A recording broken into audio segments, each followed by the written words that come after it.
નમો લોહે સૌહરિહંતાણમ નમો લોહે સૌહરિદાનમ નમો લોહે સૌહાયરિયાન નમો લોહે સૌજયાનમ નમો લોહે સૌત્રિકાળવતી સાવનમ ઓંકારમિંદુ સંયુક્ત નિત્યમ જયંતિ યોગિન કામદમોક્ષદો શ્રી ઓંકારાય નમો નમઃ મંગલમ ભગવાન મંગલમ કુટુંબી મંગલમ કુંકુંડારી જૈન્દ્રમોષ મંગલમ નમઃ સમય સાધાય સ્વાનુભૂત્યા ચકાસ્તે ચિત્તવાય ભવાય સર્વમાં કૃપાઓ નિર્ગતા.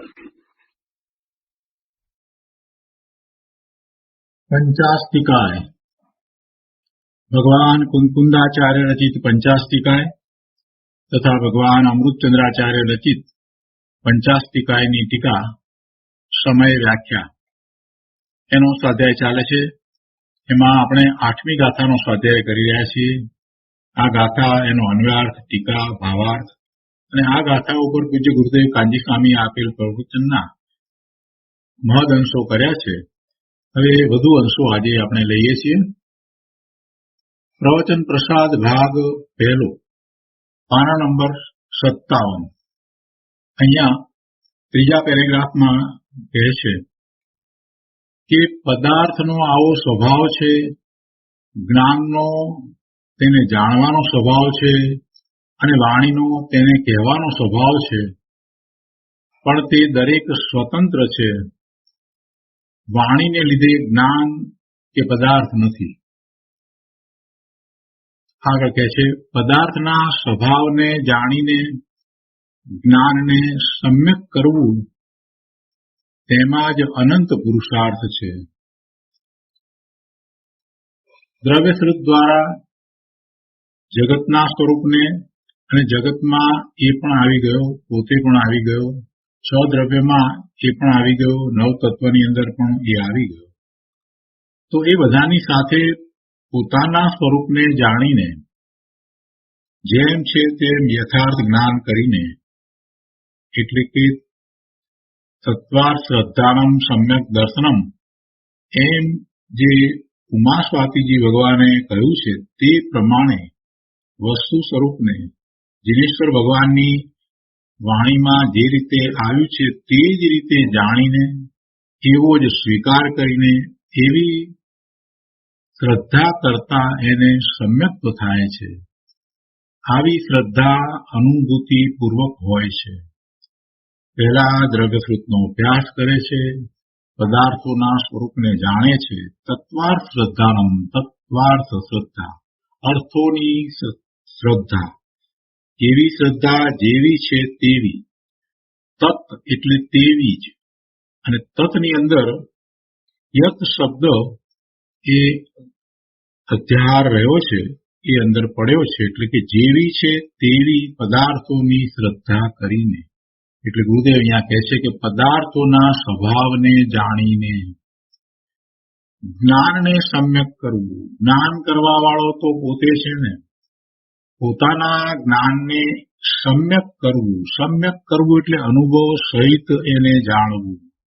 કુંકુંદાચાર્ય ભગવાને પણ સમયસારમાં એ વાત કરી છે ને કે અમે જે આ કહીએ છીએ એને તું પ્રમાણ કરજે. અમે કહીએ છીએ માટે તું માની લે એમ નહીં, પરંતુ તું અનુભવ કરીને એને પ્રમાણ કરજે. એ પ્રમાણ કરવું કહો કે સમ્યક કરવું કહો, એનો એક જ અર્થ થાય છે. એટલે ગુરુદેવ અહીંયા કહે છે કે પદાર્થોના સ્વભાવને જાણીને. હવે સ્વભાવને ક્યાંથી જાણે? પદાર્થોને જાણે, પદાર્થોના સ્વરૂપને જાણે, એ અનંત ગુણ સહિત છે, એનું એવું જ પરિણમન છે, એની સત્તાને જાણે, ત્યારે એ પદાર્થના સ્વભાવને જાણી શકે. એટલે જ્યારે પદાર્થના સ્વભાવને જાણે તો એનો અર્થ જ એ થયો કે પદાર્થને સમગ્રપણે જાણે છે. અને જગતના બધા જ પદાર્થને જ્યારે બરાબર જાણે છે તો એને એની સત્તાનો ખ્યાલ આવે છે, બધાની અવાંતર સત્તાનો એને ખ્યાલ આવે છે. અને પછી એમાં પોતે કાંઈ કરી શકતો નથી, અથવા તો એક અવાંતર સત્તા બીજી અવાંતર સત્તામાં કાંઈ ફેરફાર કરતી નથી. કોઈ પણ પોતાની અંદર ફેરફાર કરતું નથી. બીજા બધાની સત્તા જુદી, પોતાની સત્તા જુદી, એક સત્તા બીજી સત્તાને પ્રભાવિત કરતી નથી. આવો ખ્યાલ આવતા એને જગત પ્રત્યે ઉદાસીનતા છે અને એ પરમાં એને કાંઈ કરવાનું પણ રહ્યું નથી એમ અકર્તા ભાવે થઈ અને સ્વરૂપ તરફ વળે છે. અને હવે જે દ્રવ્યશ્રુત દ્વારા પદાર્થના સ્વરૂપને એને જાણ્યું હતું એને આત્માનો અનુભવ કરતા એ સમ્યક થઈ જાય છે. એમ એ પદાર્થના સ્વભાવને જાણીને જ્ઞાનને સમ્યક કરે છે. અને આમ જ્ઞાનને સમ્યક કરતા એમાં એને પોતાનો આત્મા અનુભવાઈ જાય છે. આત્માનું જ્ઞાન થઈ જાય છે. જગતનું જેમ છે તેમ જ્ઞાન થઈ જાય છે. એ જ્ઞાન તો આત્માનો સ્વભાવ છે ને. અને આ કરવું એમાં જ અનંત પુરુષાર્થ છે. આવું સમ્યક્ત્વ પ્રગટ કરવું એ જ જીવનનું કર્તવ્ય છે. એ જ કરવા લાયક છે. ત્યાંથી જ ધર્મની શરૂઆત થાય છે. ગુરુદેવે એક વાક્યમાં બધી વાત કહી દીધી. પદાર્થના સ્વભાવને જાણીને જ્ઞાનને સમ્યક કરવું તેમાં જ અનંત પુરુષાર્થ છે. ઉમા સ્વાતીજી ભગવાને પણ એમ જ કહ્યું, સમ્યક દર્શન જ્ઞાન ચારિત્રણાની મોક્ષ માર્ગ એમ પહેલું સૂત્ર કહી અને પછી જે પહેલો શબ્દ સમ્યક દર્શન, તો એ સમ્યક દર્શનની વ્યાખ્યા કરતા એમ કહ્યું કે તત્વાર્થ શ્રદ્ધાનમ સમ્યક દર્શનમ. અને ગુરુદેવે આ બંને સૂત્રને, આ પહેલું અને બીજું સૂત્ર, એ બંનેને નિશ્ચયથી અને વ્યવહારથી ખૂબ ખૂબ સમજાવ્યા. એને માત્ર વ્યવહારથી નહીં સમજતા, એના નિશ્ચય સ્વરૂપને પણ સમજાવ્યું. આ જ તો પુરુષાર્થ છે, બીજો કોઈ પુરુષાર્થ નથી. એ રીતે મહાસત્તા અને તેનાથી વધુ અવાંતર સત્તા, એમ સત્તાના બે પ્રકારોનું વર્ણન કર્યું. આત્માના આનંદમાં ઝૂલતા ઝૂલતા વિતરાગી સંતોને વિકલ્પ ઉઠતા આવી અદ્ભુત રચના થઈ ગઈ છે.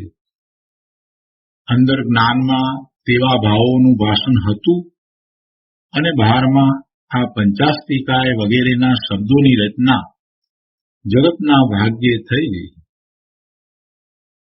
મુનિરાજને સહજ નગ્ન દિગંબર દશા થઈ જાય છે અને અંતરમાં ઠરતા ઠરતા સ્થિર થઈને વિતરાગતા પ્રગટે છે અને એમ જ આગળ પુરુષાર્થ રહેતા કેવળ જ્ઞાન પણ પ્રગટ થાય છે.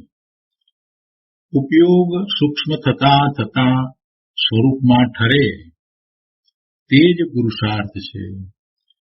પુરુષાર્થ કઈ આત્માથી જુદો નથી. પોતે ભગવાન આત્મા જ્ઞાન સ્વરૂપ છે, તો પોતાના જ્ઞાન સ્વરૂપમાં વર્તમાન જ્ઞાનની પર્યાય ઝૂકે છે. એટલે કે પોતાના જ્ઞાન દર્શનના ઉપયોગને પોતાના જ્ઞાન સ્વભાવમાં એ વાળે છે, તો વર્તમાન જ્ઞાનની પર્યાય એ પોતાના જ્ઞાન સ્વભાવી ભગવાન આત્માને જાણવા વાળી થાય છે, અનુભવવા વાળી થાય છે. અને જેટલો સમય એવી એકાગ્રતા કરે છે એને ઠરવું કહ્યું. ચોથા ગુણસ્થાને છે ત્યારે પણ એ પોતાના સ્વભાવમાં ઠરે છે. થોડી ક્ષણો પૂરતો ઠરે છે. વિશેષ પુરુષાર્થ થાય છે, એકાગ્રતા વધે છે. પાંચમા ગુણસ્થાનની દશામાં એ એમાં વધુ ઠરે છે. અને સાતમા ગુણસ્થાને મુનિરાજ તો પોતાના સ્વરૂપમાં વારંવાર ઠરે છે અને વધુ સમય માટે રહે છે. ખૂબ એકાગ્રતા વધી જાય છે અને એથી આગળ વધે છે. તો સાતમા ગુણસ્થાનના બીજા ભાગમાં સ્વરૂપને વિશે એવી એકાગ્રતા કરે છે, એવા ઠરી જાય છે કે શ્રેણી ચડી જાય છે, શુક્લ ધ્યાન થાય છે અને એ કેવળ જ્ઞાન પ્રગટ કરે છે. એટલે સ્વરૂપમાં ઠરવું એ જ ચારિત્રનો પુરુષાર્થ છે. મિથ્યા દ્રષ્ટિને સ્વરૂપનો અનુભવ થવો, સમ્યક દર્શન થવું એ પુરુષાર્થ છે. અને જેને સમ્યક દર્શન થયું છે એને સ્વરૂપમાં ઠરવાનો પુરુષાર્થ છે. પણ બંને પુરુષાર્થ એક જ પ્રકારના છે. બંનેમાં સ્વરૂપનું લક્ષ્ય કરનારો એના જ્ઞાન દર્શનનો ઉપયોગ છે. એ જ્ઞાન દર્શનનો ઉપયોગ પહેલી વખત પોતાને અનુભવે છે તો સ્વાનુભૂતિ છે, સમ્યક દર્શન છે, અને પછી વારંવાર એ પોતાને અનુભવે છે, એકાગ્રતા વધારે થાય છે તો એ ચારિત્ર છે. એટલે સમ્યક દર્શનથી શરૂ કરીને આવો પુરુષાર્થ થાય છે એ જ મોક્ષ માર્ગ છે. અહીંયા કહે છે સમયના 3 પ્રકાર છે: શબ્દ સમય, અર્થ સમય અને જ્ઞાન સમય. તેમાં જ્ઞાન સમય તે આત્માના જ્ઞાનની નિર્દોષ પર્યાય છે. જ્ઞાન સમયે પદાર્થોને જાણે છે એટલે કે જ્ઞાનમાં પદાર્થો એનો વિષય થાય છે, છતાંય એ જ્ઞાન છે તે પદાર્થોને લીધે થતું નથી, પરંતુ જ્ઞાનનો એ સ્વભાવ છે એટલે એ જ્ઞાનની પર્યાય છે. એ જ્ઞાનમાં પદાર્થો કાંઈ આવતા નથી, પરંતુ પદાર્થો સંબંધીનું એ જ્ઞાન છે, અને એ જ્ઞાનને જાણવા વાળો એ પોતે ભગવાન આત્મા છે. એટલે આત્માના જ્ઞાનની એ નિર્દોષ પર્યાય છે. જ્ઞાન સમય તે આત્માના જ્ઞાનની નિર્દોષ પર્યાય છે. જેને જાણે છે એ બધું એનાથી જુદું છે, પર છે, પણ જાણવું જે થાય છે એમાં તો એ જ્ઞાનની નિર્મળતા છે. એટલે સામે રહેલા જ્ઞેયો એમાં પ્રતિબિંબિત થાય છે, પણ એથી કરીને જે જ્ઞેયોની કોઈ પણ પ્રકારની મલિનતા હોય તો એ કાંઈ એ પ્રતિબિંબમાં આવતી નથી, એટલે કે એના જ્ઞાનરૂપી અરીસામાં આવતી નથી. એ તો હંમેશા નિર્મળ જ રહે છે. એટલે એ જ્ઞાનની પર્યાયને નિર્દોષ પર્યાય કહી. ફરીથી, જ્ઞાન પરને જાણે તે વખતે પણ પર જ્ઞેયો જ્ઞાનમાં આવતા નથી, સમાતા નથી. જેમ અરીસો છે તો અરીસાની સામે બિંબ છે, અને એ બિંબમાં દુર્ગંધ હોય, એ બિંબની અંદર મલિનતા હોય, એ બિંબની અંદર અગ્નિ હોય, ગમે તે પ્રકારે એ બિંબ હોય, પણ એના પ્રતિબિંબ અરીસામાં પડે છે તો એ અરીસામાં પડતા પ્રતિબિંબમાં દુર્ગંધ હોતી નથી, કે અગ્નિની ગરમી હોતી નથી, કે મલિનતા હોતી નથી. પ્રતિબિંબ છે. એવી રીતે પોતે ભગવાન આત્મા જ્ઞાન સ્વરૂપ છે, અને એની વર્તમાન જ્ઞાનની પર્યાયમાં જે જ્ઞેયો જણાય છે તો એ જ્ઞેયોની કોઈ મલિનતા એમાં આવતી નથી. એટલે એ પર્યાય તો નિર્દોષ છે, નિર્મળ જ છે. શું કહે છે ગુરુદેવ? કહે છે કે સમયના 3 પ્રકાર છે: શબ્દ સમય, અર્થ સમય અને જ્ઞાન સમય. તેમાં જ્ઞાન સમય તે આત્માના જ્ઞાનની નિર્દોષ પર્યાય છે. પદાર્થો તેનો વિષય છે. પદાર્થોમાં કોઈ પણ સ્થિતિ હોય તે છતાં આ જ્ઞાનની પર્યાય તો નિર્દોષ જ રહે છે. આગળ કહે છે પદાર્થોનું સ્વરૂપ તે અર્થ સમય છે. તેને જે જ્ઞાન જાણે તે જ્ઞાનની જ્ઞાન સમય કહે છે, અને તેનું સ્વરૂપ કહેનારી વાણી તે શબ્દ સમય છે. પદાર્થોનું સ્વરૂપ કહેનારી વાણી તે શબ્દ સમય છે. શબ્દ સમયને લીધે જ્ઞાન થાય છે એમ નથી. જ્ઞાનનો સ્વભાવ જ છે કે જ્ઞેય માત્રને જાણે. જેનું અસ્તિત્વ છે તેને જ્ઞાન જાણે એવો જ્ઞાનનો સ્વભાવ છે. જગતમાં 6 દ્રવ્યો છે, તે 6 દ્રવ્યોની સત્તા છે. જગતમાં 6 દ્રવ્યો છે, તે 6 દ્રવ્યોનું હોવાપણું છે એટલે એની સત્તા છે. અને એ બધા દ્રવ્યોની સત્તાને સામાન્યપણે જ્યારે વર્ણવવામાં આવે, એટલે કે તે 6 દ્રવ્યોની સત્તા છે તેના સામાન્ય સંગ્રહનું નામ, એનું વર્ણન, એનું કથન એ મહાસત્તા છે. અને તેમાં જળ, ચેતન, સિદ્ધ, સંસારી એવા પેટાભેદ છે તે અવાંતર સત્તા છે. આવી સત્તાને જાણવાનો જ્ઞાનનો સ્વભાવ છે, પણ તેમાં ક્યાંય ફેરફાર કરે તેવો જ્ઞાનનો સ્વભાવ નથી. જ્ઞાન જાણે પણ કાંઈ ફેરફાર કરતું નથી. 6 પદાર્થોના સંગ્રહનું નામ મહાસત્તા છે. 6 દ્રવ્યથી જુદી કોઈ મહાસત્તા નામની ચીજ નથી, અને 6 દ્રવ્યો ભિન્ન ભિન્ન છે. તેમાં અનંત જીવો છે, અને એ અનંત જીવો છે તે દરેક જીવ પણ ભિન્ન ભિન્ન છે. એમ પૃથક પૃથક બધાની સત્તા છે, અને તેનું નામ અવાંતર સત્તા છે. જ્ઞાનનો સ્વભાવ બંને પ્રકારને જાણવાનો છે, એટલે કે મહાસત્તાને પણ જાણે છે અને અવાંતર સત્તાને પણ જાણે છે. પદાર્થની સત્તાને જેમ છે તેમ જાણે, પદાર્થની સત્તાને જેમ છે તેમ જાણે તો તે જ્ઞાન સમ્યક થયું કહેવાય.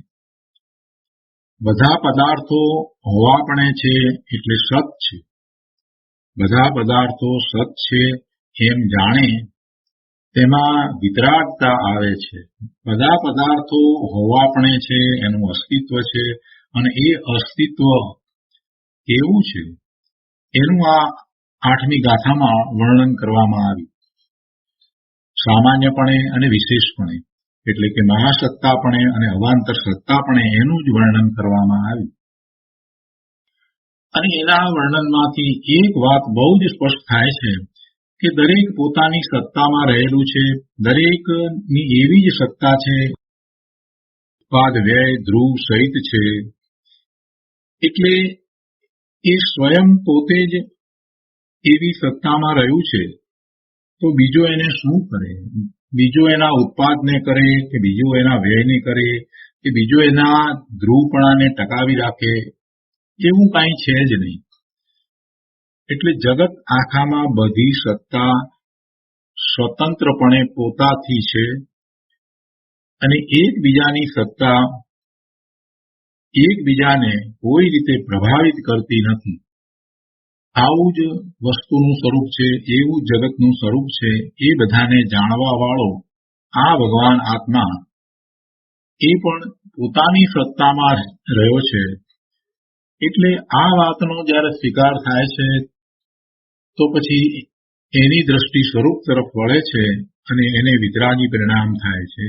એટલે ગુરુદેવ કહે છે કે બધા પદાર્થો સત છે એમ જાણવું, એવો સ્વીકાર થવો, એટલે સહજ રીતે અકર્તા ભાવ આવે, દ્રષ્ટિ સ્વરૂપ તરફ વળી જાય અને વિતરાગી પરિણામ થાય.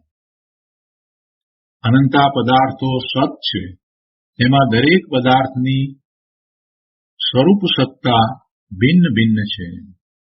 દરેક પદાર્થ જુદો જુદો પોતપોતાના સ્વરૂપમાં જ નિશ્ચિત છે. બધા ભેગા થઈને એક થઈ જતા નથી. એક તત્વ બીજા તત્વને લીધે નથી, અને જે સમયે જેમ છે તે સમયે તેમ જ છે. પદાર્થો એની સત્તા જે સમયે જેમ છે તે સમયે તેમ છે. એટલે ઉત્પાદ, વ્યય જે રીતે છે તે રીતે જ છે. ધ્રુવપણે એ જે રીતે ટકીને રહ્યું છે તે રીતે જ છે. સમયે સમયે પર્યાય બદલાય, સમયે સમયે પર્યાય પલટે, તો તે પણ તેમ જ પલટે છે, જેમ પલટવા રૂપ હોય તેમ જ પલટે છે. એટલે એ પર્યાય, દરેક પર્યાય છે, એ પર્યાય સહિત એવી સત્તા છે. દરેક પદાર્થ જુદો જુદો પોતપોતાના સ્વરૂપમાં જ નિશ્ચિત છે. બધા ભેગા થઈને એક થઈ જતા નથી. એક તત્વ બીજા તત્વને લીધે નથી, અને જે સમયે જેમ છે તે સમયે તેમ જ છે. તેમાં આડું અવળું થાય નહીં, એમાં ફેરફારને કોઈ અવકાશ નથી. તને એમ હોય કે તું એમાં ફેરફાર કરી દે તો એ વાતને તું કાઢી નાખ, કેમ કે ત્યાં કોઈ અવકાશ નથી. આવું અવાંતર સત્તાનું સ્વરૂપ છે. ક્રમબદ્ધ પર્યાયનો વિચાર કર્યો ત્યારે પણ આપણે એ વાતને સમજ્યા છીએ કે પર્યાયનો આખો પ્રવાહ છે. દરેકે દરેક સમયની જે પર્યાય છે એ પર્યાય એ એક સમયની છે અને એ પર્યાય એ જ સમયની છે, એટલે એ ક્રમમાં છે અને સાથે સાથે એ સમયથી પણ બદ્ધ છે. કેમ કે કાળ દ્રવ્યની પણ અનંત પર્યાય છે અને દરેક દ્રવ્યની અનંત પર્યાય છે. એટલે દરેક પર્યાયને, પદાર્થની દરેક પર્યાયને કાળ દ્રવ્યની એક એક પર્યાય સાથે આપણે જોડીએ તો પર્યાય આ એક સમયની છે, આ બીજા સમયની છે, આ ત્રીજા સમયની છે, એમ પર્યાય નિશ્ચિત થઈ જાય છે. અને જ્યારે નવી પર્યાય થાય છે તો પૂર્વની પર્યાયનો વ્યય થાય છે અને નવી પર્યાય ઉત્પન્ન થાય છે, તે એક સમયમાં થાય છે. એટલે હવે તમને ક્યાં અવકાશ છે કે બે પર્યાયની વચ્ચે તમે કાંઈ કરો? એટલે આખો પ્રવાહ એમ જ જળવાઈ રહે છે, એમાં કાંઈ ફેરફાર થઈ શકતો નથી. ક્રમમાં પણ ફેરફાર થઈ શકતો નથી, એની સમયબદ્ધતામાં પણ ફેરફાર થઈ શકતો નથી. આ વાત આપણે ક્રમબદ્ધ પર્યાયમાંથી સમજ્યા છીએ. અને એ જ વાતને અહીંયા ગુરુદેવે પણ કહી છે કે એક તત્વ બીજા તત્વને લીધે નથી, એટલે કોઈને કોઈની પરાધીનતા નથી. અને એ તત્વ એની કોઈ એક અવસ્થા સહિત જે સમયે છે તે સમયે તે તેમ જ છે અને તેમાં આડું અવળું થાય નહીં, એમાં કોઈ ફેરફાર થઈ શકે નહીં. એટલે સત્તા અપેક્ષાએ પણ જે ક્રમબદ્ધ પર્યાયની અંદર વાત હતી એ વાતને અહીંયા ગુરુદેવે સિદ્ધ કરી છે કે તેમાં આડું અવળું થાય નહીં. જે સમયે જેમ છે તે સમયે તેમ જ છે. અને આવું અવાંતર સત્તાનું સ્વરૂપ છે. જ્યારે ફેરફારને અવકાશ નથી, કોઈ ફેરફારને અવકાશ નથી, તો આ જીવ નકામાનો વિકલ્પો કરી અને બહારમાં રહ્યો છે. એના વિકલ્પોથી કાંઈ થતું નથી, છતાં એ બહારમાં શા માટે રહ્યો છે? જો આવો એ વિચાર કરે તો એને બહારમાં રહેવાનું કોઈ કારણ મળતું નથી. એટલે સ્વરૂપ તરફ વળે છે. બહારમાં એને કાંઈ કરવા પણ નથી, બહારમાં કોઈ એને સ્વીકારતું નથી. બહારમાં બધા જ દ્રવ્યો પોતાની સત્તા સહિત પરિણમી રહ્યા છે. એમાં આ જીવ દ્રવ્ય પહોંચતું નથી, કાંઈ કરી શકતું નથી. તો પછી આ જીવ દ્રવ્ય શું કરવા યોગ્ય છે? પરમાં કાંઈ કરી શકતો નથી તો એ પાછો ફરે, સ્વરૂપ તરફ વળે. આગળ કહે છે, સામાન્ય સંગ્રહની અપેક્ષાએ પેટાભેદ અસત છે અને પેટાભેદની અપેક્ષાએ સામાન્ય સંગ્રહ અસત છે. એટલે કે મહાસત્તાની અપેક્ષાએ અવાંતર સત્તા અસત્તા છે અને અવાંતર સત્તાની અપેક્ષાએ મહાસત્તા અસત્તા છે. આગળ કહે છે, સામાન્ય તે વિશેષ નથી અને વિશેષ તે સામાન્ય નથી. સામાન્ય તે સામાન્ય છે પણ તે વિશેષ નથી, અને વિશેષ છે તે વિશેષ છે પણ સામાન્ય નથી. વસ્તુ સ્વરૂપ તો જેમ છે તેમ છે, પણ તેને જાણવામાં મુખ્ય ગૌણતાની આ વાત છે. સામાન્યપણે પણ છે અને વિશેષપણે પણ છે. વસ્તુનું સ્વરૂપ તો બંને રીતે છે, પણ એમાં કોને ગૌણ કરવું અને કોને મુખ્ય કરવું એની આ વાત છે.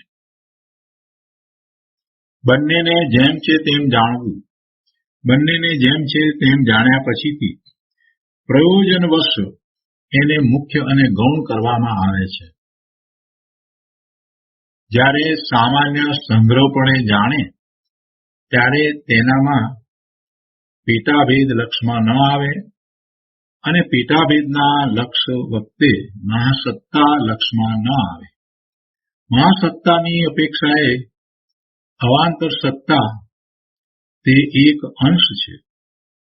જો અવાંતર સત્તા પોતે મહાસત્તા હોય તો એક અંશ તે જ આખું ઠરે, પણ એમ તો નથી. માટે જે સત્તા છે તે જ અસત્તા પણ છે. મહાસત્તાની અપેક્ષાએ અવાંતર સત્તા અસત્તા છે, અને અવાંતર સત્તાની અપેક્ષાએ મહાસત્તા પણ અસત છે. આ રીતે આ સત્તાનો પ્રતિપક્ષ અહીંયા સમજાયો. 6 પ્રતિપક્ષની વાત છે. ગુરુદેવ એ પ્રતિપક્ષને હવે સમજાવી રહ્યા છે. આગળ કહે છે, આખી માળા તે મહાસત્તા, તેનું એક એક મોતી તે અવાંતર સત્તા. તેમાં માળાની મહાસત્તાપણે એક એક મોતી નથી. માળાની મહાસત્તાપણે એક એક મોતી નથી, પણ બધા મોતી છે તો એવી મહાસત્તા છે. કેમ કે જો આખી માળાપણે તેનું એક એક મોતી હોય તો માળા એક મોતી જેટલી થઈ જાય. એટલે એક એક મોતી તે માળા નથી, પણ બધા મોતી મળીને એ માળા છે. એટલે કોઈ પણ અવાંતર સત્તા છે તેને મહાસત્તા ન કહી શકાય. કેમ કે એક અવાંતર સત્તાને મહાસત્તા કહીએ તો એ અવાંતર સત્તા જ મહાસત્તા થઈ તો પછી બીજી અવાંતર સત્તાનો અર્થ જ રહેતો નથી. એટલે એમ તો હોય નહીં. એટલે ગુરુદેવ માળાનું ઉદાહરણ આપીને સમજાવે છે કે આખી માળા તે મહાસત્તા, તેનું એક એક મોતી તે અવાંતર સત્તા. તેમાં માળાની મહાસત્તાપણે એક એક મોતી નથી.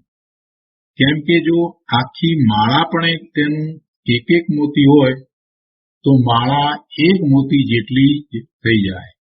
એ રીતે મહાસત્તા અને અવાંતર સત્તા એકબીજાની અપેક્ષાએ એવો સત્તાનો અનેકાંત સ્વભાવ છે. એટલે કે મહાસત્તા અને અવાંતર સત્તા એકબીજાની અપેક્ષાએ અસત્તા છે એવો અનેકાંત સ્વભાવ છે. મહાસત્તા મહાસત્તાપણે છે, અને એ જ મહાસત્તા અવાંતર સત્તાપણે નથી. અવાંતર સત્તા અવાંતર સત્તાપણે છે, પણ એ મહાસત્તાપણે નથી. એમ સત્તાનું પ્રતિપક્ષ અસત્તા છે. આગળ કહે છે, વળી સત્તા મહાસત્તા અપેક્ષાએ ઉત્પાદ વ્યય ધ્રુવ 3 લક્ષણ સંયુક્ત છે. મહાસત્તાની વાત કરી ત્યારે એના 5 બોલની અંદર, એટલે કે સામાન્ય સત્તાની વાતમાં 5 બોલમાં જે કહ્યું હતું એ હવે એક પછી એક ગુરુદેવ સમજાવી રહ્યા છે. તો એમાં પહેલી વાત આ હતી, ઉત્પાદ વ્યય ધ્રુવાત્મક 3 લક્ષણ સંયુક્ત સામાન્ય સત્તા છે, મહાસત્તા છે.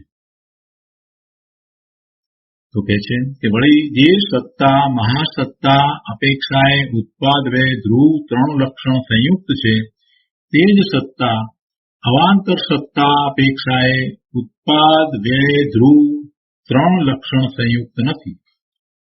કેમ કે જે સ્વરૂપથી ઉત્પાદ છે તે સ્વરૂપથી જ ઉત્પાદ છે, જે સ્વરૂપથી વ્યય છે તે સ્વરૂપથી જ વ્યય છે, અને જે સ્વરૂપથી ધ્રુવતા છે તે સ્વરૂપથી ધ્રુવતા છે. ઉત્પાદનું લક્ષણ ઉત્પાદ જ છે, વ્યયનું લક્ષણ વ્યય જ છે, અને ધ્રુવતાનું લક્ષણ ધ્રુવતા જ છે. એટલે એ દરેકને અવાંતર સત્તા કહીએ તો જે ઉત્પાદ છે એમાં વ્યય કે ધ્રુવ નથી, જે વ્યય છે તેની અંદર ઉત્પાદ કે ધ્રુવ નથી, જે ધ્રુવ છે એની અંદર ઉત્પાદ કે વ્યય નથી. એમ ત્રણેય પોતપોતાના લક્ષણથી સહિત છે, પણ બીજાના લક્ષણથી સહિત નથી. એટલે ત્રણેયના લક્ષણ જુદા જુદા છે. એ દરેક અવાંતર સત્તા છે, એના લક્ષણ જુદા જુદા છે. એટલે એમ એ અવાંતર સત્તાને 3 લક્ષણ પણ નથી. જેમ કે સમ્યક દર્શન સ્વરૂપે ઉત્પાદ છે અને મિથ્યા દર્શન સ્વરૂપે વ્યય છે તથા શ્રદ્ધા સ્વરૂપે ધ્રુવતા છે, એમ અવાંતર સત્તા અપેક્ષાએ ત્રણેયના લક્ષણ જુદા જુદા છે. આ વાતને આપણે પહેલા સમજ્યા છીએ એટલે વધુ વિસ્તાર નથી લેતા. આગળ કહે છે, મહાસત્તામાં ઉત્પાદ, વ્યય, ધ્રુવ ત્રણેય અંશો સમાઈ જાય છે, પણ અવાંતર સત્તામાં ત્રણેય અંશો નિરપેક્ષ છે. એને એકબીજાની અપેક્ષા પણ નથી, એકબીજાને આધીન પણ નથી, કેમ કે એ પોતે જ સત્તા છે. ઉત્પાદ એક અવાંતર સત્તા છે, વ્યય પણ એક અવાંતર સત્તા છે, અને ધ્રુવ પણ રહેવું એ પણ અવાંતર સત્તા છે. એટલે કોઈ એકબીજાને લીધે નથી, એટલે ત્રણેય અંશો નિરપેક્ષ છે, કોઈને કોઈની અપેક્ષા નથી. જો ઉત્પાદ, વ્યય, ધ્રુવ કોઈ એકબીજાને લીધે હોય તો તે અંશોની હાનિ થાય. એકબીજાને લીધે હોય તો તે અંશોની હાનિ થાય, કેમ કે બીજો અંશ જો નથી તો આ અંશ પણ હોય નહીં. ધ્રુવને લીધે ઉત્પાદ અંશ નથી, પણ ઉત્પાદ અંશ પોતે પોતાથી છે. ઉત્પાદ અંશ પોતે પોતાથી છે, એ ધ્રુવને લીધે નથી. એવી જ રીતે વ્યય છે તે ઉત્પાદને લીધે નથી, પરંતુ વ્યય પોતાથી જ છે.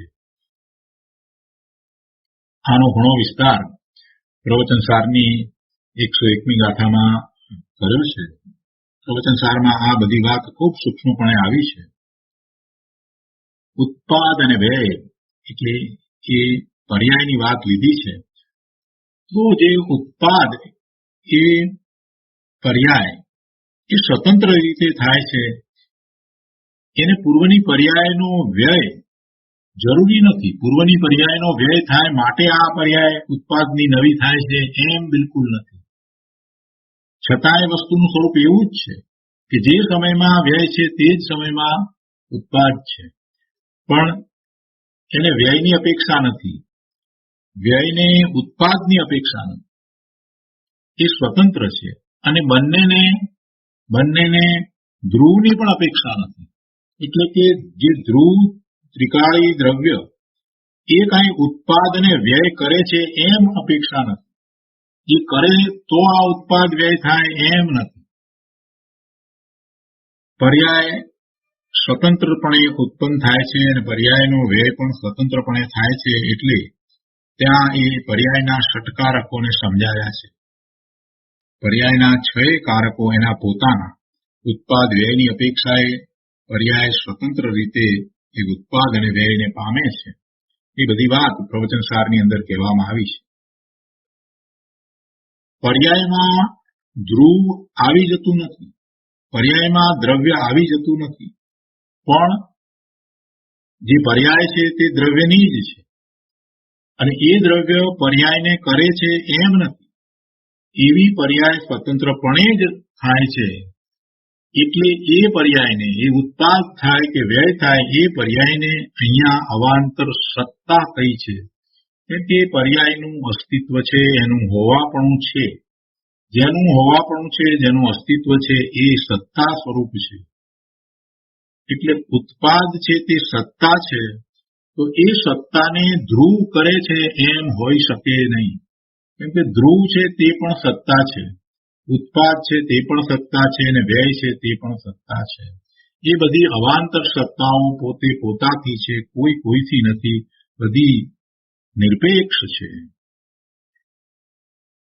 એટલે ગુરુદેવે આ વાત અહીંયા સમજાવી કે ધ્રુવને લીધે ઉત્પાદ અંશ નથી, પણ ઉત્પાદ અંશ પોતે પોતાથી છે. પ્રવચનસારમાં ઘણો વિસ્તાર કરવામાં આવ્યો છે. હવે આ વાત આવી એટલે કોઈએ અહીંયા પ્રશ્ન કર્યો છે કે આત્મા છે એમ કહેવું તે અવાંતર સત્તા છે કે મહાસત્તા છે? બહુ સરસ પ્રશ્ન છે. આમ જોઈએ તો આત્મા છે તો આત્માની સત્તા છે. આત્મા અનંત ગુણનો પિંડ છે અને અનંત ગુણ રૂપ પણ એની સત્તા છે. આ બધાનો વિચાર કરીએ તો એમ થાય કે એ મહાસત્તા હશે કે અવાંતર સત્તા હશે? તો તો એને જુદી જુદી અપેક્ષાથી સમજવામાં આવે, કેમ કે વસ્તુનું સ્વરૂપ એવું અનેકાન સ્વરૂપ જ છે, તો જ એનો ખ્યાલ આવે. એટલે ગુરુદેવે એનો બહુ સુંદર ઉત્તર આપ્યો છે. ગુરુદેવ કહે છે કે લોકથી આત્માને જુદો પાડીને કહેવા, લોકથી આત્માને જુદો પાડીને કહેવા તે અપેક્ષાએ અવાંતર સત્તા છે. કે લોકમાં કેટલી સત્તા હોય, લોકમાં કેટલી સત્તા હોય, લોકમાં સત્તાનો કોઈ પાર નથી. બધી સત્તાઓ કેટલી બધી છે. તો એ લોકમાં રહેલી સત્તાની અપેક્ષાથી જો જોઈએ તો તે અવાંતર સત્તા છે. લોકને મહાસત્તા કહીએ તો આ આત્મા છે તે અવાંતર સત્તા છે. અને એક એક આત્મા ઉત્પાદ વ્યય ધ્રુવ અંશવાળો છે, તે અપેક્ષાએ એ પોતે જ મહાસત્તા છે. દરેક આત્માનો વિચાર કરીએ તો એ આત્મા, એમાં ધ્રુવપણે ટકીને રહેવું અને એની પર્યાયનું પલટવું દરેક સમયે થઈ રહ્યું છે, તો એ અપેક્ષાએ એક એક આત્મા મહાસત્તા છે. અને તેમાં ઉત્પાદ વ્યય ધ્રુવ એવા ભેદ પાડવા તે પણ અવાંતર સત્તા છે. એક એક આત્મામાં ઉત્પાદ વ્યય ધ્રુવ થાય છે. એક એક આત્મામાં જે ઉત્પાદ વ્યય ધ્રુવ થાય છે, તો એવો એ આત્મા ઉત્પાદ વ્યય ધ્રુવ સહિત છે, એવી અવાંતર સત્તા સહિત છે. એટલે એ મહાસત્તા પણ કહેવાય અને એ લોકની અપેક્ષાએ એ અવાંતર સત્તા પણ કહેવાય. અને વધારે સમજાવે છે અહીંયા કે કઈ રીતે એ છે. તો કહે છે કે આખો લોકાલોક ઉત્પાદ, પહેલી વાત લીધી છે, આખો લોકાલોક ઉત્પાદ વ્યય ધ્રુવ સ્વરૂપ છે. તેમાં એક આત્માના ઉત્પાદ વ્યય ધ્રુવને જુદા પાડીને કહેવા તે અવાંતર સત્તા થઈ. લોકાલોકની અપેક્ષાએ એક આત્મા તે અવાંતર સત્તા થઈ. અને બીજી વાત, એક આત્મા છે એને મહાસત્તા કહો તો તેના ઉત્પાદ વ્યય ધ્રુવ ત્રણેય અંશો એ અવાંતર સત્તા છે. ગુરુદેવ કહે છે કે જુઓ, જગતમાં આ બધા પદાર્થોની સત્તા છે. કોઈને લીધે તેની સત્તા નથી, પણ સ્વયં સિદ્ધ સત્તા છે. એટલે આત્મા તેનો જ્ઞાતા દ્રષ્ટા જ છે. કેમ કે જીવ સિવાય બીજું કોઈ એનું જ્ઞાન કરી શકતું નથી. સત્તા તો અનંત છે, પણ અનંત સત્તાઓનું જ્ઞાન કરવા વાળું તો એક જ દ્રવ્ય છે, જીવ દ્રવ્ય છે. જીવ એનો જ્ઞાતા દ્રષ્ટા છે. સત્તા તો પદાર્થોની છે, પણ એ બધા પદાર્થોની સત્તા હોવા છતાં બધા પદાર્થો જ્ઞાન કરી શકતા નથી. પણ જીવ બધાનું જ્ઞાન કરી શકે છે. જીવ બીજા અન્ય જીવોની સત્તા છે એમ પણ જાણે છે, કેવડી ભગવાનની સત્તા છે એમ પણ એ જાણે છે. અને આ પૂતગળના સ્કંધોની સત્તા, પૂતગળ પરમાણુઓની સત્તા, બધાની સત્તાને, જેના અસ્તિત્વ છે એ બધાની સત્તા છે, તો એ બધાની સત્તાનું જ્ઞાન જીવ કરી શકે છે. શું કહે છે? જુઓ, જગતમાં આ બધા પદાર્થોની સત્તા છે. કોઈને લીધે તેની સત્તા નથી, કોઈની સત્તા કોઈને લીધે નથી. બધાની સ્વતંત્ર પોતાની સત્તા છે, કેમ કે બધાનું અસ્તિત્વ સ્વતંત્ર છે. એટલે એ સ્વયં સિદ્ધ સત્તા છે. અને એને આત્મા તો જાણે છે, કેમ કે સ્વયં સિદ્ધ છે. એટલે એમાં કાંઈ કોઈ કરે છે એમ નથી. આત્મા એમાં કાંઈ કરતો નથી. એટલે આત્મા તેનો જાણવા વાળો છે, એટલે જ્ઞાતા દ્રષ્ટા જ છે. સત્તા છે તેનો અભાવ માને તો તે મિથ્યાત્વ છે. અને સત્તા બીજા કોઈ પરને લીધે છે એમ માને તો તે પણ મિથ્યાત્વ છે. સત્તાનો તો એને સ્વીકાર કરવો જ પડે. અને સાથે સાથે એ સત્તા સ્વતંત્રપણે એના પોતાથી છે એમ પણ એને સ્વીકાર કરવો પડે. કોઈની સત્તા કોઈથી છે અથવા તો કોઈની સત્તામાં કોઈ ફેરફાર કરી શકે છે એમ માને તો પણ મિથ્યાત્વ છે. અને કોઈની સત્તાનો એ સ્વીકાર ન કરે તો પણ મિથ્યાત્વ છે. જ્યારે બધાની સત્તાનો સ્વીકાર થઈ જાય અને એની સત્તાનો સ્વીકાર કરતા સાથે એ સત્તા એનાથી પોતાથી છે, સ્વતંત્રપણે છે, નિરપેક્ષ છે, તો પછી આ જીવ માત્ર એનો જ્ઞાતા દ્રષ્ટા જ રહ્યો, એનો કાંઈ કરવા વાળો તો રહ્યો નહીં, એમાં ફેરફાર કરવા વાળો રહ્યો નહીં. સાથે સાથે એને એ વાત પણ સમજાઈ જાય છે કે બીજા જીવો કોઈ પણ પ્રકારના વિકલ્પ કરતા હોય, શુભાશુભ ભાવે થતા હોય, તો પણ કોઈની સત્તા બદલાતી નથી. કોઈની સત્તામાં બીજા જીવો પણ ફેરફાર કરતા નથી.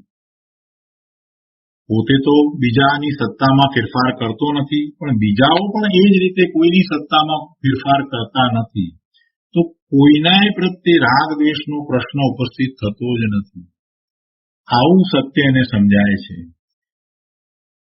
જો એને એ સ્વીકારતો નથી અને એમ માને છે કે બીજો કોઈની સત્તામાં ફેરફાર કરે છે, તો એ મિથ્યાત્વ થયું.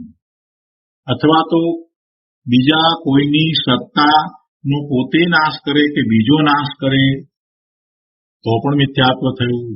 અથવા તો કોઈની સત્તાનો એ સ્વીકાર જ ન કરે, એને અભાવરૂપ માને, એ હોય જ નહીં, એ છે જ નહીં એમ માને તો પણ મિથ્યાત્વ થયું. એટલે આ બે વાત ઉપરથી ઘણી વાત સ્પષ્ટ થાય છે. ગુરુદેવે તો એમ કહ્યું, સત્તા છે તેનો અભાવ માને તો તે મિથ્યાત્વ છે, અને સત્તા પરને લીધે છે એમ માને તો તે પણ મિથ્યાત્વ છે. પણ એમાંથી તો ઘણી વાત આપણને સ્પષ્ટ થઈ જાય છે. આગળ કહે છે, સત્તા પોતાથી સત છે, પોતાથી હોવાપણે છે, એટલે આને લીધે આમ થયું એ વાત રહેતી. ગુરુને લીધે જ્ઞાન થયું એમ પણ નથી. એની સત્તા જ્ઞાનની એવી સત્તા છે એટલે એ જ્ઞાન સ્વભાવી છે, તો એને જ્ઞાન થાય છે.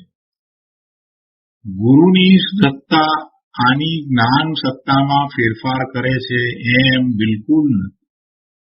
એટલે ગુરુને લીધે જ્ઞાન થયું એમ તો નથી. કેમ કે જ્ઞાનની સત્તા પોતાથી છે. જ્ઞાનની સત્તા પોતાથી છે અને પોતાની એ સત્તા નિરપેક્ષ છે. એ સત્તામાં ગુરુની સત્તા કાંઈ કરતી નથી.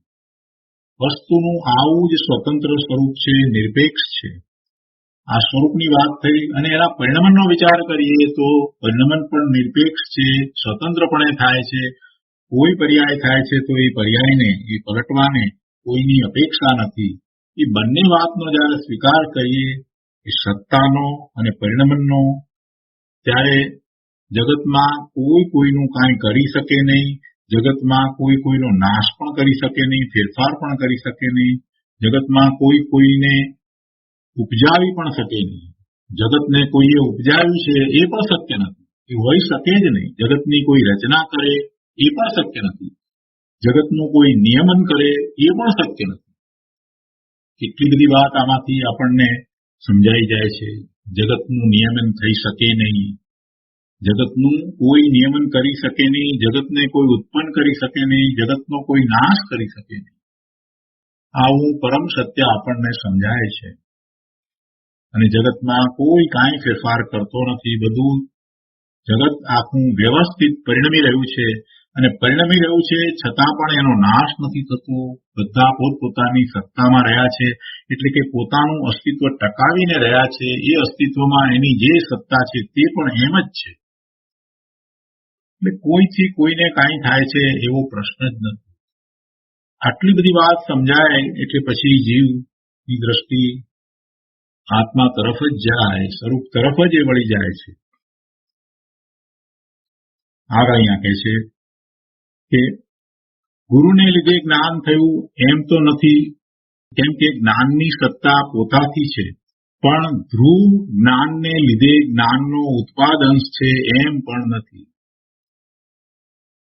બીજાથી જ્ઞાન ન થયું એ વાત પહેલા સમજાવી અને હજી આગળ એમ પણ કહે છે કે જે ધ્રુવ છે એને લીધે આ ઉત્પાદ થયો, જ્ઞાનની પર્યાયનો ઉત્પાદ થયો એમ નથી.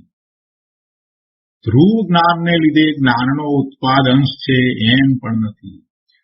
ધ્રુવ અંશ સત છે હોવાપણે છે અને ઉત્પાદ અંશ પણ સત છે હોવાપણે છે, એનું પણ અસ્તિત્વ છે. ઉત્પાદ સત છે તો એ નિરપેક્ષ છે, એ બીજાથી નથી. એ ઉત્પાદ ધ્રુવથી પણ નથી. ઉત્પાદ પોતાથી જ છે. બહુ સૂક્ષ્મ વાત છે, પણ એ વાત જયારે બેસી જાય ત્યારે પછી હવે જગતમાં ક્યાંય કોઈ જગ્યાએ રસ પડે એવું રહેતું નથી. માત્ર પોતાના સ્વરૂપનું જ લક્ષ થઈ જાય છે. શું કહે છે અહીંયા કે ધ્રુવ જ્ઞાનને લીધે જ્ઞાનનો ઉત્પાદ અંશ છે એમ પણ નથી.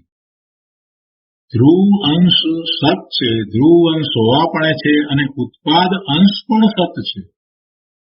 બે અંશ, ધ્રુવ અંશ, ઉત્પાદ અંશ. ધ્રુવ અંશ હોવાપણે છે, એનું અસ્તિત્વ છે, એની અવાંતર સત્તા છે. તો ઉત્પાદ અંશ પણ સત છે, એનું પણ હોવાપણું છે, એનું અસ્તિત્વ છે, એ પણ અવાંતર સત્તા છે. ઉત્પાદ સત છે તો તે બીજાથી નથી. સત છે એમ સાબિત કરવું છે, તેની અસ્થિ માને તો આસ્તિકતા છે અને નથી એમ માને તો નાસ્તિકતા થાય છે. આસ્તિક કોને કહેવાય? પોતાના અસ્તિત્વનો જેને સ્વીકાર છે તે આસ્તિક છે. એ મને એલએની અંદર એક વખત પ્રશ્ન કર્યો. એમને એમ કે આ કંઈક એમ વાત કરશે, ભગવાન ને માને તો તે આસ્તિક અને બીજા નાસ્તિક. એટલે આસ્તિક તમે કોને કહો અને નાસ્તિક કોને કહો છો? તત્વ પ્રમાણે મેં તો જવાબ આપ્યો, એમાં કઈ બીજી કોઈ વાત હતી નહીં. મેં કીધું જેને પોતાના અસ્તિત્વની શ્રદ્ધા છે તે આસ્તિક છે. જે પોતાના અસ્તિત્વને નથી માનતો તે નાસ્તિક છે. જેને પોતાના અસ્તિત્વનો સ્વીકાર છે, તો પોતાના અસ્તિત્વનો સ્વીકાર છે તો દરેક જીવના અસ્તિત્વનો સ્વીકાર એમાં આવી જાય છે. તો દરેક જીવના અસ્તિત્વનો સ્વીકાર થયો તો કેવળી ભગવાનના અસ્તિત્વનો પણ સ્વીકાર આવી ગયો. કેવળી ભગવાનના અસ્તિત્વનો સ્વીકાર છે તો પછી કેવળી ભગવાનની પર્યાયનો પણ સ્વીકાર એમાં આવી ગયો. કેમ કે જે જીવ દ્રવ્ય છે એ પણ એની કોઈ પર્યાય સહિત જ છે. એમની કેવળ જ્ઞાન થયું છે એટલે કેવળીની પર્યાય છે. સિદ્ધ ભગવાનની પર્યાય સિદ્ધની છે તો એ પણ જીવ છે, એનો પણ સ્વીકાર એમાં આવી ગયો. જેને પોતાના અસ્તિત્વનો સ્વીકાર છે એને બીજાના અસ્તિત્વનો સ્વીકાર એમાં સમાઈ જાય છે. એટલે પોતાના અસ્તિત્વનો જેને સ્વીકાર છે એને ઘણા પ્રશ્નો થાય કે મારું અસ્તિત્વ કયા પ્રકારે છે, હું ક્યાંથી થયો, કેવી રીતે થયો, શું મારું સ્વરૂપ છે. કૃપાળુદેવે કહ્યું ને, હું કોણ છું, ક્યાંથી થયો, શું સ્વરૂપ છે મારું ખરું. આ અસ્તિત્વની વાત છે. પ્રભુ પોતાના અસ્તિત્વ વિશે જયારે વિચાર કરે છે તો એને ખ્યાલ આવે છે કે પોતાનું અસ્તિત્વ તો અનાદિનું છે, અનંતકાળ સુધી રહેવા વાળું છે. એ જ પોતાની સત્તા છે. એ કોઈને લીધે નથી. કોઈને લીધે હોય તો એ ઉત્પન્ન થઈ હોય, કોઈને લીધે હોય તો એ નાશ પણ પામી શકે. એટલે એ કોઈને લીધે નથી, નિરપેક્ષ છે.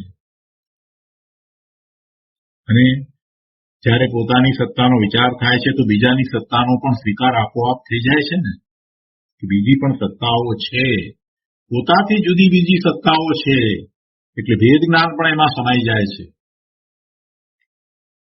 એટલે પોતાના અસ્તિત્વનો જેને સાચી રીતે સ્વીકાર થઈ જાય, જેમ દિનેશ્વર ભગવાનના જ્ઞાનમાં આવ્યું છે એ જ રીતે પોતાના અસ્તિત્વનો એને અનુભવ સહિત સ્વીકાર થાય, એ જ આસ્તિકપણું છે. અને એવો સ્વીકાર સહાનુભૂતિપૂર્વક થાય એનું નામ જ સમ્યક દર્શન છે.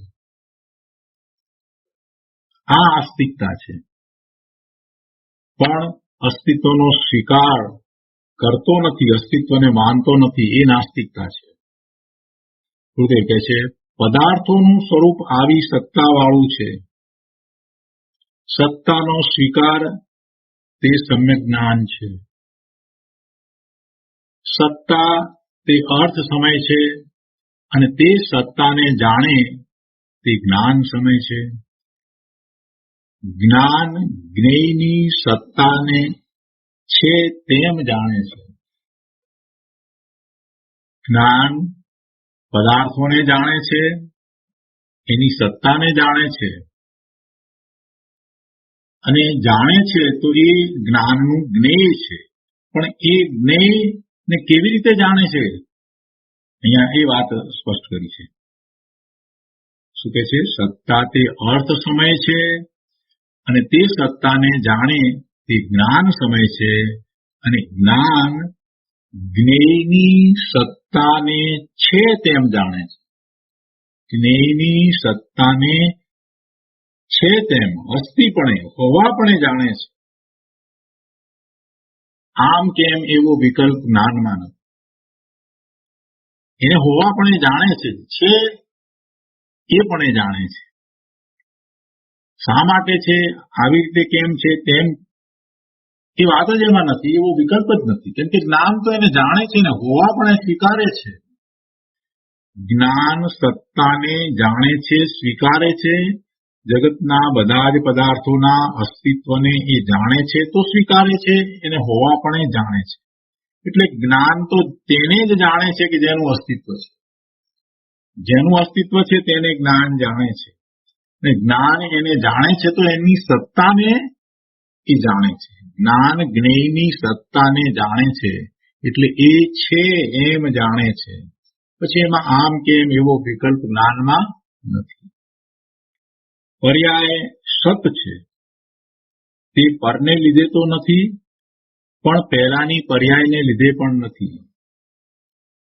પર્યાય હોવાપણે છે, એક સમયનું સત છે, એનું એક સમયનું અસ્તિત્વ હોવાપણું છે. પણ એનું હોવાપણું એ પૂર્વની પર્યાયને કારણે નથી, પરંતુ સ્વતંત્ર છે. પહેલાની પર્યાયને લીધે છે એમ નહીં. આમાં જ્ઞાયક ભાવ અને વિતરાગતા જ ઉભા થાય છે. આવું જયારે જાણવામાં આવે છે, વસ્તુના સ્વરૂપને આ રીતે જાણવામાં આવે છે, એની અવાંતર સત્તાઓને સૂક્ષ્મ રીતે જયારે આપણે જાણીએ છીએ ત્યારે માત્ર પોતે જ્ઞાયક રહી જાય છે, બીજું કાંઈ નથી રહેતું. પોતે માત્ર બધાનો જાણવા વાળો જ્ઞાયક જ છે. પરને જાણે છે અને સ્વને પણ જાણે છે એવું પોતે જ્ઞાયક છે. અને એમ થતા એને સ્વરૂપનું લક્ષ થાય છે, પોતે પોતાને જાણે છે અને વિતરાગી પરિણામ થાય છે. આગળ કહે છે, કેવળ જ્ઞાન પર્યાય વાળા અનંતા જીવો સત છે હોવાપણે છે. એમ અનંતા કેવળ જ્ઞાનીની સત્તાને શ્રુત જ્ઞાની જાણી લે છે. શાંતિથી સમજવાનું છે. અહીંયા જુઓ, જેમને કેવળ જ્ઞાન થયું છે એ કેવળી છે, એ કેવળી પરમાત્મા છે, હરિયન પરમાત્મા છે, તીર્થંકર છે. એ બધા જીવો એ એમની સત્તા સહિત છે. એટલે કેવળ જ્ઞાન પર્યાય વાળા અનંતા જીવો સત છે. અનંતા જીવો કેમ છે? વર્તમાનમાં જેટલા સિદ્ધ છે એ પણ કેવળ જ્ઞાનની પર્યાય વાળા છે, એમને પણ કેવળ જ્ઞાન પ્રગટ થયું છે. અને જે અરિયન દશામાં છે એ પણ કેવળ જ્ઞાન વાળા છે. એટલે એમ અનંતા જીવો નું હોવાપણું છે. કેવળ જ્ઞાન પર્યાય વાળા અનંતા જીવો હોવાપણે છે તે સત છે. આમ કોણ જાણે છે? આમ અનંતા કેવળ જ્ઞાનીની સત્તાને કોણ જાણે છે? જ્ઞાન જાણે છે. કયું જ્ઞાન જાણે છે? મારું જ્ઞાન જાણે છે. અને મારું જ્ઞાન તો કેવળ જ્ઞાન નથી. મારા જ્ઞાનની પર્યાય અત્યારે મતિશ્રુત જ્ઞાનની છે. એટલે એ શ્રુત જ્ઞાન એને જાણે છે. શું કહે છે? કેવળ જ્ઞાન પર્યાય વાળા અનંત જીવો સત છે.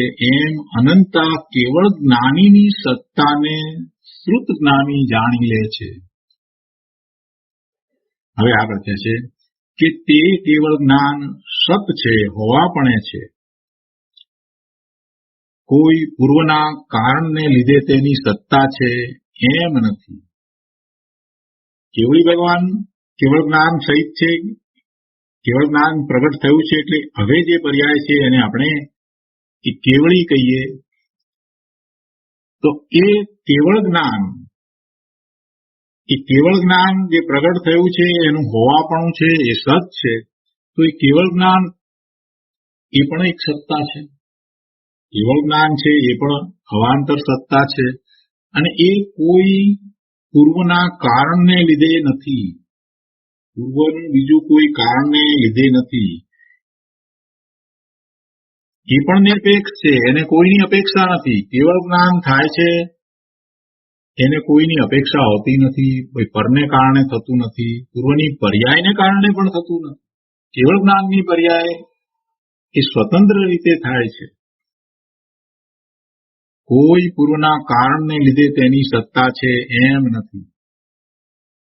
કેવળ જ્ઞાનની સત્તાનો વિચાર કરો, એ અવાંતર સત્તા છે. એ જ્ઞાનની સત્તા છે, એ કેવળ જ્ઞાનની પર્યાયની રીતે વિચાર કરીએ તો એ પર્યાય પણ એ સત્તા છે, અને એ પર્યાય કેવળ જ્ઞાનની પર્યાયનો ઉત્પાદ એ સ્વતંત્રપણે થયો છે. એને કોઈએ કર્યો નથી. એ બહારના કોઈ કારણને લીધે પણ નથી, અને બહારની કોઈની અપેક્ષા પણ નથી. એટલે આ જાણવા વાળો કોણ છે? આ જાણવા વાળો હું છું.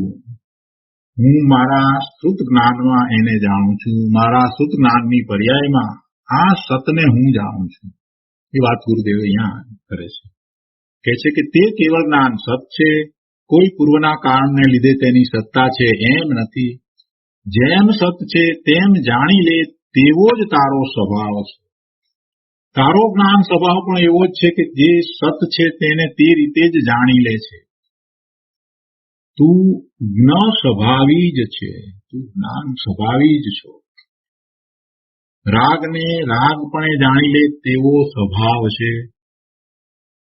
શુભ વખતે શુભ છે તો શુભને શુભપણે, અશુભ વખતે અશુભને અશુભપણે જાણી લે એવો જ જ્ઞાનનો સ્વભાવ છે. પણ તેમાં અશુભને પલટીને શુભ કરે એવો જ્ઞાનનો સ્વભાવ નથી. એમાં ફેરફાર કરવાનો સ્વભાવ નથી, એનો જાણવાનો સ્વભાવ છે. આવા જ્ઞાનમાં રાગ ન રહ્યો. આવા જ્ઞાનમાં રાગ નથી, દ્વેષ નથી. એવા જ્ઞાનની અંદર કાંઈ કોઈનું કરવા પણ નથી. એ નિર્દોષ છે, એમાં કોઈ દોષ નથી, એટલે એમાં રાગ પણ નથી. રાગથી જ્ઞાન જુદું છે, એ વાત અહીંયા ગુરુદેવ સમજાવે છે. આ વાત તો જયારે સુગાણીજીએ સાંભળી કે રાગ અને જ્ઞાન જુદા, તેના ઉપર ખૂબ ચિંતન કર્યું અને સમ્યક દર્શન પ્રગટ કર્યું. ગુરુદેવે અહીંયા એ વાત સમજાવે છે કે આવા જ્ઞાનમાં રાગ ન રહ્યો.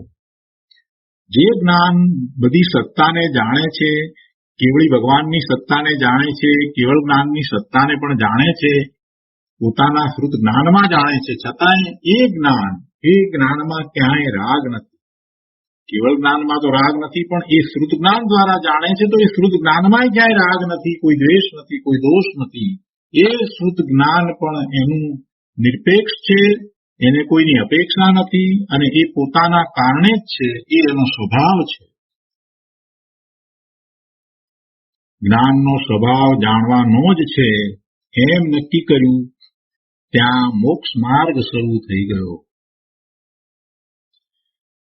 પોતે જ્ઞાન સ્વભાવી ભગવાન આત્મા છે અને એ જ્ઞાન કરે છે, જાણે છે, બીજું કાંઈ કરતો નથી. આ વાતનો નિર્ણય જેને થાય છે એની દ્રષ્ટિ આત્મા તરફ જાય છે, સ્વરૂપ તરફ વળી જાય છે. એ સમ્યક દર્શન પ્રગટ કરે છે અને એને મોક્ષ માર્ગની શરૂઆત થાય છે. ગુરુદેવે ઘણી પ્રયોજનભૂત વાત આમાંથી સમજાવી દીધી. બહુ સુંદર ગાથા છે, ટીકા પણ એવી અદભુત છે, અને ગુરુદેવે એનો વિસ્તાર પણ એવો જ કર્યો છે. આજનો સ્વાધ્યાય અહીંયા સુધી રાખીએ છીએ. વધુ વિસ્તાર આપણે આવતી વખતે લઈશું. હવે સુખધામ બોલીએ.